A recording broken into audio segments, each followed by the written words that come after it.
Today we're going to be talking about the Jack and Jill Jones retirement plan that I created. My name is Haley Mateko, and today I'll be your financial advisor. So this plan was created to make sure that Jack and Jill Jones could retire with the lifestyle that fit with what their needs, wants, and wishes were to the best of their financial ability based on their resources and what I could help allocate for them. So the plan, we're going to start off with a client profile, just a little bit of information about them. And then we're going to go into different assumptions that I made, their risk tolerance levels, a situational analysis of where they're at currently, some recommendations on how to get to those goals that they've set, and an action plan to put this plan into place.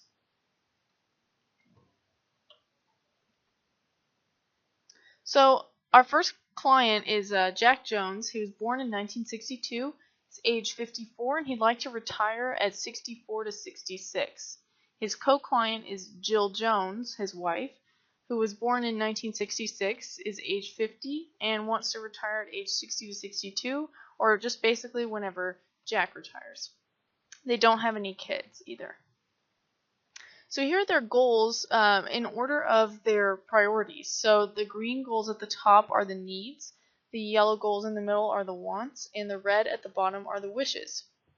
And you can see they've just got some different things like, the living expense for retirement, $85,000 a year, healthcare, traveling to U.S. state parks, an RV to travel with, just some different things that they've decided that are important to them.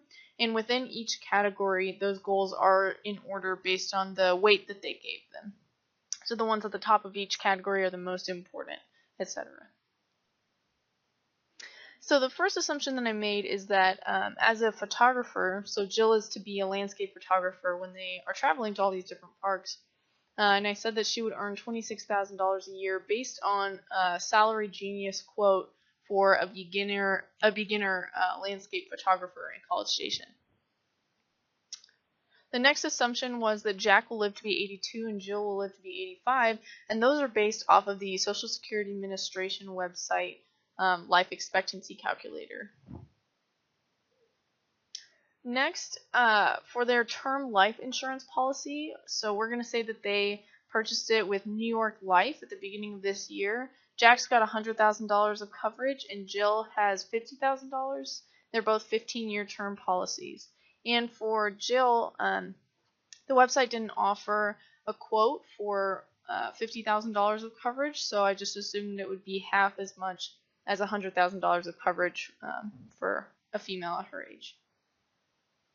So now we're moving into risk tolerance, and basically the scores are calculated based on the amount of risk that each person wants to take individually with their finances, and then averaged into a household score. So you can see at the bottom there's a chart that shows the averages for the age group 50 to 64, which is what they're in, and you can see there at the kind of at the farther right for their household score. So they've got a lot stronger risk tolerance than most people their age, and because of that, their portfolio can be leaning towards riskier assets, which we'll talk a little bit more about later. Currently, though, their risk tolerance levels are high, but their actual risk in their portfolio is pretty low. So they've got almost half of their portfolio in cash, which if they wanted to, because they have more risk tolerance, they can definitely go into stocks instead of cash there. So before the recommendations, unfortunately, they have no chance of meeting their goals.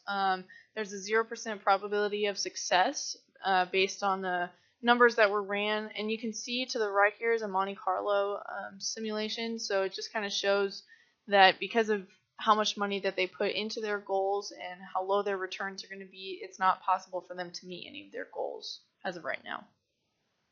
So here is with our recommendations that we're going to be talking about today, what could happen if they choose to follow them. So they've got an 82% probability of success, which is a huge increase for them, and we're in the confidence zone, which is that green area you can see on that little chart. And then below that is the Monte Carlo simulation for the recommendations scenario. So here for Social Security, you can see that if they retire at age 70, that's going to give them a pretty big benefit, but that's also more than 5 years at the low from the lower end of their target retirement age. So I thought it would be more sensible to suggest that Jack retire at age 67, which is full retirement age, because he'll still get a pretty good benefit there. And then for Jill, she wanted to retire when Jack did, but if she just retires, a couple years after him, that's not too big of a deal. So if she retires at 65, that still gives them a pretty large benefit without having to work for too many more years than they had planned on. So now for their goals, you can see that most of their needs all of their needs will be fulfilled. The only change made was to decrease the amount of money they would put towards an RV just by $5,000. Just maybe have a little less fancy gadgets or something like that. But as far as their wants, some of their wants can still be fulfilled at this point that they're at in the recommendation.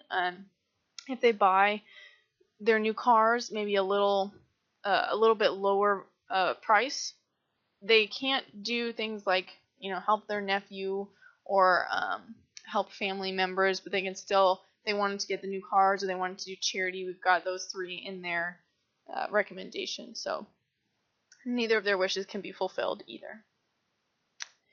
So I also wanted to recommend to them that their portfolio be reallocated to better align with their risk tolerance. So kind of like we talked about earlier, they've got a strong risk tolerance, especially compared to people their age. So it makes sense for them to be invested within their portfolio in a lot riskier assets, because that's what they're able to handle, and it will give them a greater return. And at this age, they don't have as much time, so because they're able to withhold that risk, it would make more sense to put them into more stocks. So you can see here, that's kind of the idea for the reallocation.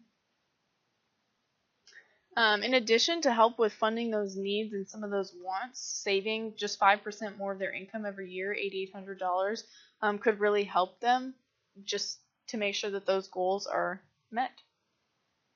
So the first step to making sure all of this happens is to reallocate those funds in their investment portfolio, because this is something that, like I said, they don't have a lot of time, so the sooner the better, and that's something that I as a financial advisor would be responsible for as long as they gave me the go-ahead.